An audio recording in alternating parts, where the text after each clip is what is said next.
Teteh melaksanakan melaksanakan apa akad ya untuk betul-betul bekerja untuk urusan agama Allah tuh mulai 2014, 14, 15, 16, 2017 mulai bernikah sampai hari ini 2022 sudah mau habis ya kalau Masehinya. Mengapa? Jadi begini, kalau soal secara hukum ya bernikah itu sifatnya khilafiyah. Jadi ada pandangan wajib, ada pandangan sunnah ya, walaupun sunnahnya juga muakkad. Jadi memakai atau tidak memakai itu sama-sama menjalankan fungsi fikihnya. Ya, yang memakai maka dia bisa mengambil pandangan wajib atau pandangan sunnah, yang tidak memakai maka menjalankan ketentuan yang sudah mapan dari Allah, yaitu tutup aurat dengan toleransi telapak tangan dan wajah, itu toleransinya.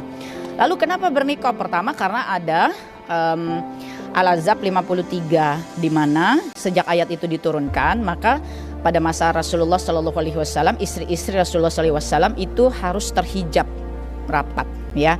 Sejak ayat itu diturunkan maupun keluar rumah pun harus bersedekup gitu, sekedup, jadi di atas unta tuh mesti tertutup rapat, duduk di dalam. Keluarnya dari rumah menuju unta itu harus tertutup rapat gitu ya. Ini sejak ayat ini diturunkan. Jadi artinya ada contoh dari istri-istri Rasulullah SAW, walaupun pada masa itu ketika sahabiyah bertemu Rasulullah dan tidak menggunakan cadar, tidak menggunakan niqab, itu tidak diharamkan asalkan tutup aurat secara tepat setelah surah Al-Ahzab 59, An-Nur 31 itu diturunkan oleh Allah Subhanahu wa taala ya, yang memerintahkan apa? Muslimah pakai jilbab, jalabiyah, yaitu pakaian longgar yang menjadi pelapis dari pakaiannya sehari-hari, dijulurkan ke seluruh tubuhnya. An-Nur 31 itu himar gitu ya. Himar itu artinya menutupi kepala sampai dada dan terjulur, yang menjulur menutupi dada ya. Nah ini yang diwajibkan dengan toleransi sekali lagi telapak tangan dan wajah. Maka kaki pun kita mesti tutup sebetulnya ya, dengan kaos kaki, atau Nabi suruh waktu itu panjangkan gamis perempuan supaya dia tidak apa-apa menyeret-nyeret ya, asalkan kita tahu bahwa tempat yang kita jalani itu bukan tempat berkumpulnya najis-najis. Kalau kita tidak tahu, maka Nabi mengatakan tanah-tanah yang engkau injak itu menjadi penghapus kotoran sebelumnya. Jadi tetap kedudukannya pakaian kita itu bersih, asalkan niatnya memang untuk menutupi aurat. Tapi kok masa kini kan kita dimudahkan dengan ada kaos kaki, kan seperti itu ya. Nah sekali lagi bernikah ini tentu tujuan teteh yang pertama adalah melaksanakan ya ketentuan di dalam Islam, walaupun ada pandangan wajib dan sunnah begitu ya. Tapi contohnya ada gitu ya, istri Rasulullah SAW. Jadi kita mengambil contoh dari Ummahatul Mukminin. Yang kedua, karena teteh tahu syahwat dunianya teteh itu seperti apa berdasarkan kehidupan yang sebelumnya. Kehidupan teteh yang sebelumnya itu kan maaf-maaf yang dikedepankan tuh fisik, wajah, penampilan, tubuh, kan seperti itu. Ya, itulah yang menjadi modal untuk mendapatkan popularitas, uang, karir, prestasi dan semuanya. Jadi syahwat dunianya kuat. Nah, kalau teteh tidak berikhtiar mengendalikan syahwat dunia itu, ya tentu saja potensi-potensi untuk dijungkirkan kembali oleh iblis dan bala tentaranya kan sangat besar ya.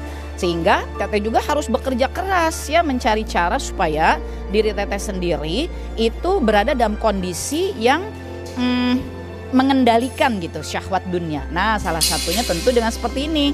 Karena dengan seperti ini begitu mulai pakai niqab itu teteh mengalami keadaan-keadaan orang udah nggak tahu lagi ini siapa yang lagi jalan ya. Tapi kalau tahun-tahun awal menutup aurat karena wajahnya juga masih terbuka, maaf tapi kemana-mana pun orang masih mengenali ya.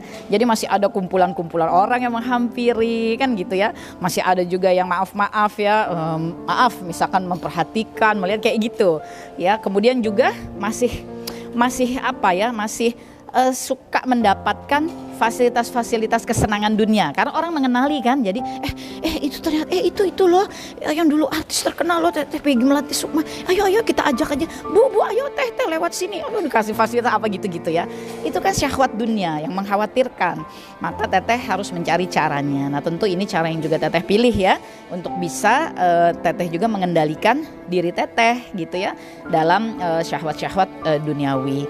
Nah kira-kira seperti itu. Maka kita ini semuanya harus menjalankan fungsi muhasabah, karena yang paling tahu tentang diri kita, aib kita, kelemahan kita, maksiatnya kita, syahwat kita, yaitu cuma Allah dan diri kita sendiri. Dari muhasabah itu kita cari caranya yang sesuai dengan syariat, apa nih yang bisa kita kerjakan di dalam mengendalikan syahwat dunia yang memang mengepung kita. Mudah-mudahan Allah melihat usaha kita, memberikan pertolongan, dan setiap kali kita terjatuh dalam syahwat dunia, dalam jebakannya iblis, maka Allah juga yang dengan cepat mengingatkan kita sehingga kita bisa cepat bangkit kembali. Mudah-mudahan begitu.